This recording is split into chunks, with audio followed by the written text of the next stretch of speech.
Hello, welcome back to my YouTube channel, and this is Jovenal Narcisse. For today, I'm going to unbox an item which I bought from the Signet Store, which is located at the Powerplant Mall in Makati, Metro, Manila. Before anything else, I would like to thank the Signet Store for bringing the Iron Heart brand to the Philippines. As you know, I have been a regular customer of the Signet Store for the past 2 years. And let me take this opportunity to greet my friends in the store, starting with, I call him Boss Ed or Mr. Holly Comet, Mr. Bryce Salhab. Bryce was the first one who entertained me during my first visit to this store, and he gave me a very good insights and background and tutorial about salvage denim. And I got so many very good information about heritage wear as well as salvage denim from Mr. Bryce Salhab. So Bryce, thank you very much for the information. Wherever you are still my friend. And of course, I would like also to greet the following personnel of the store. We have Paolo. Paolo is very kind also. Jason, Gray, and Igay. I'm sorry for the ladies. I haven't known their name yet. As you know, these people, Bryce, Jason, Paolo, Gray, and Igay were the ones who always see to it that I'm fully entertained whenever I'm inside their store. If you haven't been to this store, please visit them and browse the different brands that they have, because their brands are top-notch and they belong to the heritage wear or workwear, from salvage denim to suits. If you want sartorial elegance in your clothing and in your fashion statement, everything is there, top notch, the best. And now I'm going to unbox one of the latest items that I bought from them. Actually, I bought this item 2 weeks ago, and I was surprised that they haven't adjusted the price as to the prevailing US dollar to peso conversion rate. But anyway, here it is, and I'm happy to have this, and we're going to open it.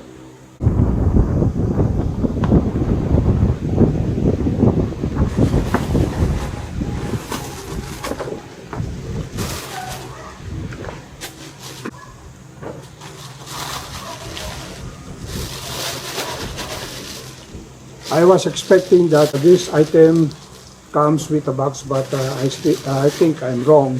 So this is Iron Heart leather bag item that I bought from them, and we're going to unwrap it.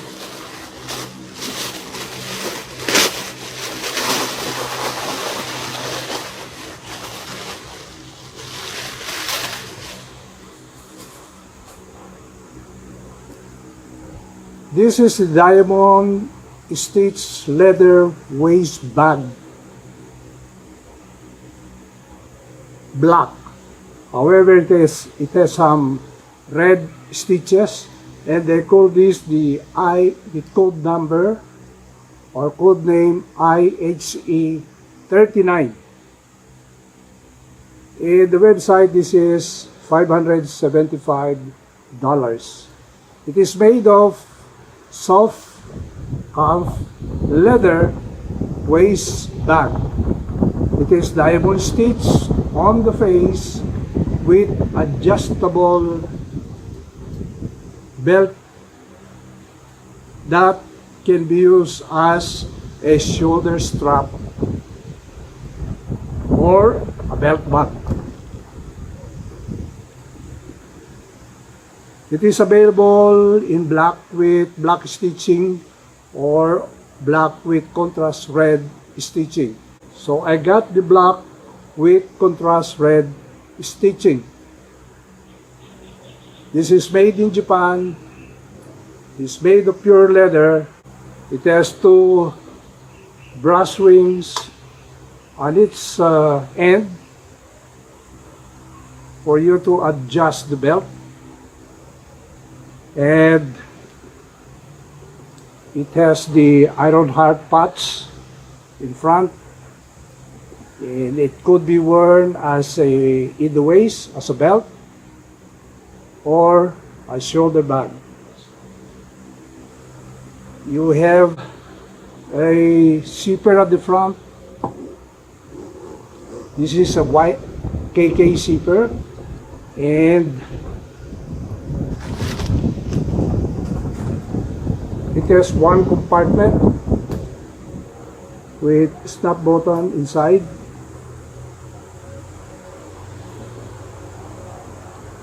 And at the back, there is another zipper.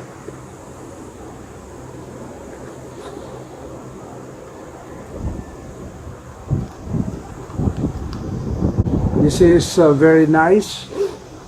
This is very useful to use when you are traveling abroad. You can place your passport at the zipper near to your body, or when you are regularly traveling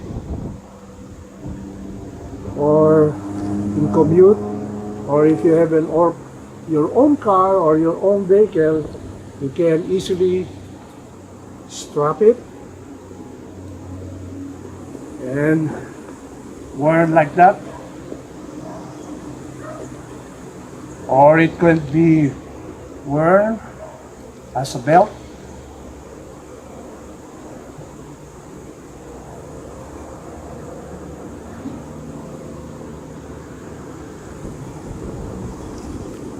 You can wear it in front, at the front of your body, like that, or you can have it at the back.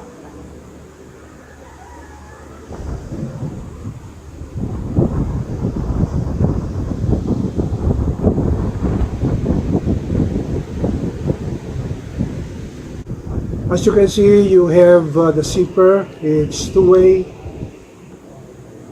One has a pull tab, which has a leather patch, which has the logo of Ironheart, and you can open both ways, there and here.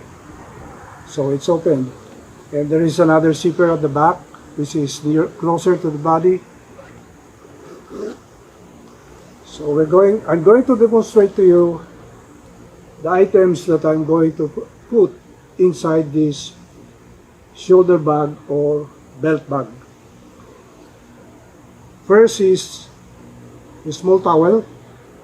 I'm going to roll it and place it at the side so that I can easily get it.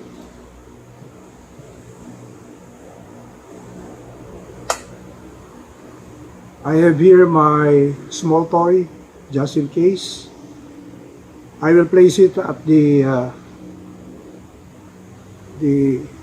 small pocket with a snap button.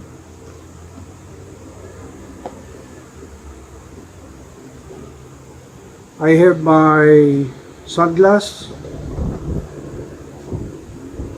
my reading glass, my cell phone,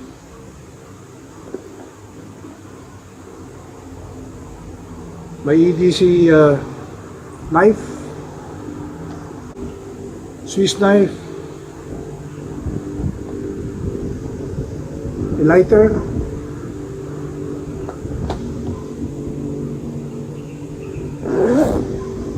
close it, and I have my wallet at the back. I can also place my passport here inside.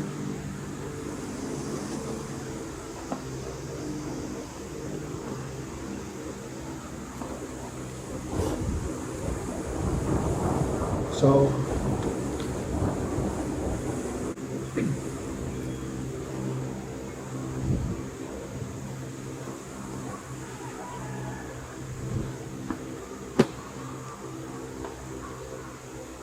you can easily carry it like that, or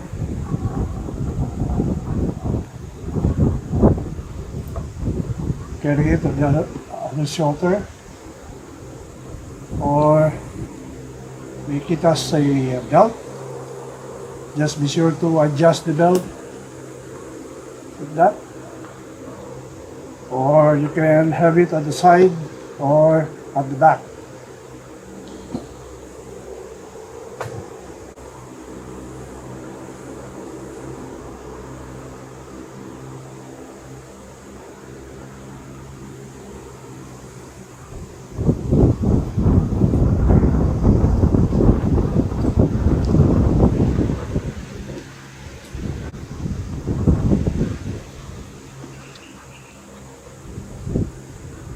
So if I'm driving, I can have this bag